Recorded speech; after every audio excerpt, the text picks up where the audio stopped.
సరైన తీర్పిస్తారు ఆయనకు. ఈసారి ఖచ్చితంగా విజయం సాధిస్తారన్న ధీమా ఉంది తప్పకుండా. పాణ్యం నియోజకవర్గంలో తెలుగుదేశం జెండా తప్పకుండా ఎగరేస్తాం. అంటే మీరు ఆయన్ని ఓడించగలుగుతారు అంటే ఎవరికి కూడా పెద్ద ఆశ్చర్యం అనిపించట్లేదు. ఎందుకంటే గతంలో మీరు ఆల్రెడీ ఆయన ఓడించిన ట్రాక్ రికార్డు మీకు ఉంది కాబట్టి. కాకపోతే మీకు అనేది ఏంటి, మీరు బేసిక్గా మొదటిసారి గెలిచింది నందికొట్కూరు. మీకు మీ ఫ్యామిలీకి వెంకటరెడ్డి గారికి అందరికీ పట్టు ఉన్నది నందికొట్కూరు. సో అక్కడ నుంచి నియోజకవర్గం అది రిజర్వ్డ్ కావటం వల్ల ఇటు రావాల్సి వచ్చింది. అంటే ఆ గ్రిప్పు లేకపోవటం వల్ల అంటే అట్లేం ఉండదు. ఇప్పుడు 2009లో డీలిమిటేషన్ అయింది.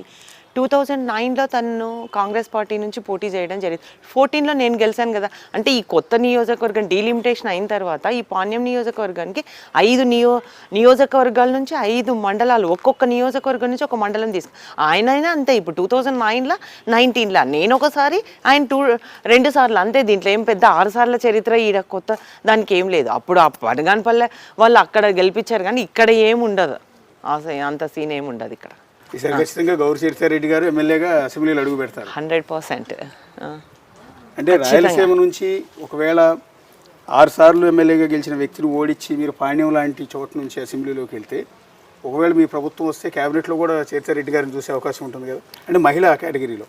అది అంత మా అధ్యక్షులు చంద్రబాబు నాయుడు గారు నిర్ణయము. దాన్ని మేము ఇప్పుడే ఏం చెప్పాము. ముందు మా పాణ్యం నియోజకవర్గంలో తెలుగుదేశం జెండా ఎగరడానికి మేము సాయశక్తులా కృషి చేస్తాం. 100% గెలుస్తామనే ధీమా మాకుంది. వెంకటరెడ్డి గారు కూడా మీతో పాటు క్యాంపెయిన్లో పాల్గొంటున్నారండి? ఇంతవరకు రాలేదు, ఇంటి దగ్గర ఉండి వర్క్ చూసుకుంటున్నారు. ఇప్పటి నుంచి తను కూడా ఒక సైడ్ తను తిరగడం, నేను తిరగడం ఖచ్చితంగా. మాది చాలా పెద్ద నియోజకవర్గము, 3,22,000 ఓట్స్ ఉన్నాయి కాబట్టి కష్టపడాల్సిందే ఇద్దరం. తప్పకుండా తను కూడా ఒక సైడ్, తను ఒక సైడ్ నుంచి మేము ఒక సైడ్ నుంచి ఖచ్చితంగా క్యాంపెయిన్ డోర్ టు డోర్ ఇప్పటికే చాలా అయిపోయినాయి, ఇంకా మిగిలిపోయిన కొద్ది కూడా కంప్లీట్ చేస్తాము. రోజు ఇంకా ఎలక్షన్స్ వరకు కూడా క్యాంపెయినింగ్ ఉంటుంది. అంటే ఇదే అంశాన్ని ఏదైతే రాంభూపాల్ రెడ్డి మీద మీరు చేస్తున్న అవినీతి ఆరోపణలు కావచ్చు, ఈ జరుగుతున్న ఇన్సిడెంట్ అన్నిటి కూడా ప్రజలందరికీ తీసుకెళ్లే ప్రయత్నం చేస్తూ ఉన్నాం. ఖచ్చితంగా తీసుకెళ్లే ప్రయత్నం చేస్తూ ఉన్నాము. ఇప్పుడు ఇన్నిసార్లు 6 సార్లు ఎమ్మెల్యే అంటూ ఉన్నారు. ఇప్పుడు పాణ్యం ఒక్కటే ఆయనకు 6 సార్లు ఎమ్మెల్యే అనేది. ఇవన్నీ లేవు. అన్నీ ఒక్కొక్క నియోజకవర్గం నుంచి ఒక మండలం కలిసి. మళ్ళీ పాణ్యం మండలంలో నేను 30 సార్లు ఎమ్మెల్యేను, 6 సార్లు 30 సంవత్సరాల నుంచి ఉన్న 6 సార్లు ఎమ్మెల్యే అని అంటున్నారు. మళ్ళీ అక్కడ నూలు మిల్లు మూతపడింది, అలాగే స్టీల్ ప్లాంట్ మూతపడింది. ఈ రోజు వరకు తెరిపించే బాధ్యత మరి ఎందుకు తీసుకోలేకపోయినారంటే ఎమ్మెల్యే గారు? అది మీరే ప్రశ్నించండి. రేపు పొద్దున ఓట్లు అడగడానికి వెళ్తారు, ఓటర్స్ కూడా అడగమనే నేను చెప్తా ఉన్నా. మరి ఇంత కనీసం అక్కడ ఏం సౌకర్యాలు కనిపించినారు? నేను గోర్గల్ రిజర్వాయర్ నేను తెచ్చినా అని చెప్తా ఉన్నారు. ఎంత నిధులు శాంక్షన్ చేసినారు? దాన్ని టీడీపీ గవర్నమెంట్ అధికారంలో ఉన్నప్పుడు చంద్రబాబు నాయుడు గారే పోయిన టర్ములలోనే 115 కోట్లు శాంక్షన్ చేయించడం జరిగింది. ఏది జరిగినా టీడీపీ గవర్నమెంట్లోనే జరిగింది. మాకు పోయినసారి పాణ్యం నియోజకవర్గానికి ఓర్వకల్లు మండలంలో ఈరోజు కర్నూలుకి ఎయిర్పోర్ట్ వచ్చిందంటే తెలుగుదేశం ప్రభుత్వము చంద్రబాబు నాయుడు గారి పుణ్యం వల్లనే వచ్చింది. ఈరోజు సోలార్ పవర్ పార్క్ వచ్చిందంటే చంద్రబాబు నాయుడు వల్లనే. వీళ్ళు ఏం డెవలప్ చేశారు? ఇప్పుడు ఉన్నారు కదా, ఇప్పుడు 5 ఏళ్ళు మరి ఇంకా 151 సీట్లు ఇచ్చారు. ఏం డెవలప్మెంట్ జరిగింది? ఇప్పుడు డిఆర్డిఓ వచ్చిందంటే ఓరకల్లు మండలానికి ఆయన ఇండస్ట్రియల్ హబ్గా తీసుకొని వచ్చిందే ఆయన. ఈరోజు జయరాజ్ ఇస్పాత్ ఉక్కు పరిశ్రమ వచ్చింది టీడీపీ గవర్నమెంట్లోనే. ఈరోజు ఇంత పెద్ద ఎత్తున రోడ్లు కానీ, డ్రైన్స్ కానీ, సెంట్రల్ లైటింగ్ కానీ, పార్కుల డెవలప్మెంట్ జరిగినా టీడీపీ గవర్నమెంట్లోనే జరిగింది. కానీ వాళ్ళు ఇప్పుడు వచ్చిన కనీసం ఇప్పుడు 5 ఏళ్ళు అయింది, ఏం చేశారో ఒక్కసారి ఏ దానికి చర్చకైనా సిద్ధం. మేము డెవలప్ చేశాము అని అంటూ ఉన్నారు. మేము కూడా టీడీపీ గవర్నమెంట్లో పోయినసారి ఎంత డెవలప్ చేశామో ఇప్పుడు వాళ్ళు ఎంత డెవలప్ చేశారో మేము చర్చకు రావడానికి కూడా మేము కూడా సిద్ధంగా ఉన్నాం. ఎక్కడికి రమ్మన్నా వస్తాం. అంటే తెలుగుదేశం పార్టీలో పర్టికులర్గా ఈ సీట్ల సర్దుబాటుకు సంబంధించి కొంత రాయలసీమ జిల్లాలని కాదు, మొత్తం ఎంటైర్ స్టేట్ అంతా కూడా కొంత తర్జన భర్జన జరుగుతుంది. కొంతమంది సీట్లు మార్చారు, కొంతమంది కొత్త వాళ్ళకి అవకాశం ఇచ్చారు. సో ఇదేమన్నా ఇంపాక్ట్ పడే అవకాశం ఉంటుందండి ఆ నియోజకవర్గాల్లో? అంతేం లేదు. చంద్రబాబు నాయుడు గారు అన్నీ ఆలోచించే నిర్ణయం తీసుకున్నారు.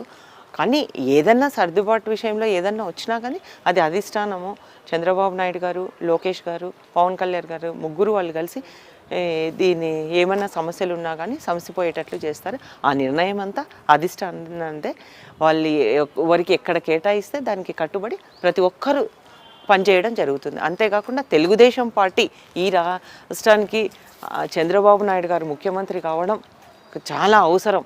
ఎందుకంటే ఇప్పటికే ఈ జగన్మోహన్ రెడ్డి వచ్చి 20 ఏళ్ళు రాష్ట్రం వెనక్కిపోయింది. ఎక్కడ అభివృద్ధి లేదు. ఏదో నేను బటన్ నొక్కుతున్నా, నేను పథకాలు ఇస్తూ ఉన్నాను అంటున్నాను.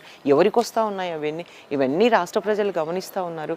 ఈరోజు యువత ఉద్యోగ ఉపాధి అవకాశాలు లేక వేరే రాష్ట్రాలకు పోతూ ఉన్నారు. ఎంతోమంది యూత్ చదువులు పూర్తయినాయి. ఎక్కడ ఒక పరిశ్రమ, ఎవరు పెట్టుబడులు పెట్టేవాళ్ళు వచ్చేవాళ్ళు లేరు, పరిశ్రమలు అసలే లేవు ఇంకా. కాబట్టి చంద్రబాబు నాయుడు వస్తేనే ఈ రాష్ట్రానికి మంచి భవిష్యత్తు ఉంటుంది అని ఇప్పటికే రాష్ట్ర ప్రజలంతా కూడా డిసైడ్ అయిపోయినారు. ఇప్పుడు మీరు చెప్పిందే పాయింట్ అండి, వలసలు పోతున్నారు పొట్టకోటి కోసం. పర్టికులర్గా పాండ్యం నియోజకవర్గంలో కూడా చాలామంది వెళ్తూ ఉన్నారండి. ఈ రోజుకి ఒకప్పుడు ఫ్యాక్షన్ గొడవల్లో అక్కడ ప్రజలంతా నలిగిపోయారు. ఆ వర్గం ఈ వర్గం ఎప్పుడు ప్రాణాలు పోతాయో కూడా గ్యారెంటీ లేదు. ఇప్పుడు ఆ ఫ్యాక్షన్ తగ్గిపోయింది అనుకునే క్రమంలో కరువు, ఈ రోజుకి వాటర్ సప్లై సరిగా లేదు, గ్రౌండ్ వాటర్ లేదు, పొలాలకి సాగు చేసుకుందాం అంటే పొలాలకి నీళ్ళు లేవు, అలాగే పరిశ్రమలు లేవు. ఎవరు ఇలాంటి పరిస్థితుల్లో ఇలాంటి చోటుకు వచ్చి పరిశ్రమలు పెట్టడానికి సాహసించట్లా. సో మీ ముందు మీరు గెలిస్తే ఫస్ట్ ఆఫ్ ఆల్ మీరు ఉద్యోగులకు వలసలు ఆపటం. ఏ బెంగళూరుకి వెళ్ళి కూలి పనులు చేస్తున్నారు, ఇంకో హైదరాబాద్కి వెళ్ళి కూలి పనులు చేసుకునే పరిస్థితులు. ఈ వలసలను ఎట్లా ఆపగలుగుతారు, నీళ్ళు ఎట్లా తీసుకురాగలుగుతారు? ఇప్పుడు ఖచ్చితంగా చంద్రబాబు నాయుడు గారు వస్తే యువతకు మా మేనిఫెస్టోలోనే ఉంది 5 ఏళ్లలో 20 లక్షల ఉద్యోగాలు ఇస్తామని చెప్పేసి. అది తప్పకుండా చంద్రబాబు నాయుడు వస్తే పరిశ్రమలు వస్తాయి, పెట్టుబడులు పెట్టే వాళ్ళు వస్తారు, తప్పకుండా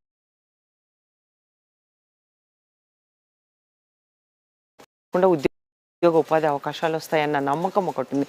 ఎందుకంటే మనకి ఇప్పుడే ఎన్నో వచ్చాయి. మనకి చూడంగానే ఇక్కడే కియా కూడా కనిపిస్తూ ఉంది. మాకు చిన్న టేకుడు దగ్గర నా కాన్స్టిట్యున్సీలోనే వస్తుంది అది. అంతేకాకుండా ఇప్పుడు ఇరిగేషన్కి వస్తే, ఇప్పుడు ఓర్వకల్లు మండలం పూర్తిగా వర్షంపై ఆధారపడి వ్యవసాయం కొనసాగిస్తారు.